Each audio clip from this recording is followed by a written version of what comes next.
qui manipulez à la fois ces lois-là et les réalités locales, parce que vous explorez également toutes ces réalités-là, que révèlent justement les conflits fonciers aujourd'hui sur les failles originelles de cette loi ou de ces ordonnances de 74-là?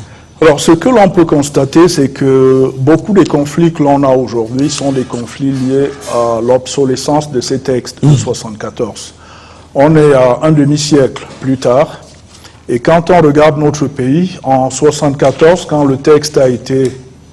quand ces textes sont passés, en tout cas ceux qui forment la fondation de la législation foncière dans notre pays, on avait une population de 5-6 millions d'habitants à peu près.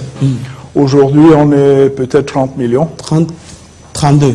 Voilà, 32 millions. Donc, le chiffre de 5-6 millions a été multiplié par 5 à peu près. 5-6. Donc, ce n'est pas les mêmes densités, ce n'est pas la même pression sur les terres. Et quand on regarde également, on avait très peu d'investissements qui reposent sur le foncier. On n'avait pas autant de permis miniers qu'aujourd'hui.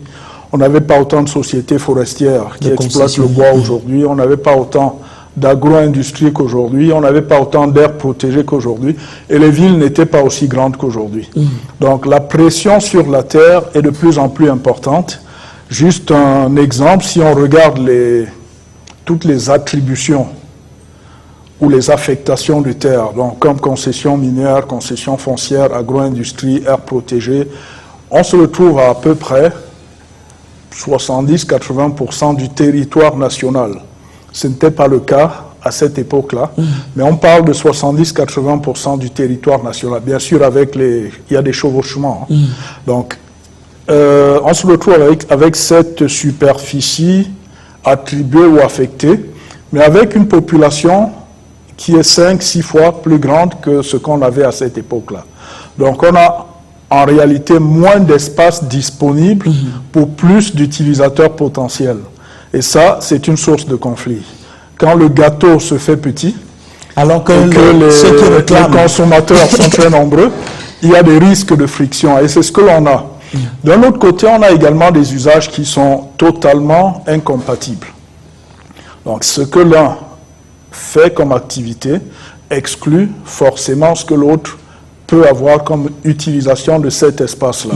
Et enfin, il y a des endroits sur lesquels on pourrait arriver à construire la cohabitation entre usagers différents, comme les éleveurs et les agriculteurs, mais ça demande un effort important à fournir au niveau local. Et on le voit, dans quelques communes, on peut voir des maires qui font cet effort-là et qui arrivent à réduire les conflits.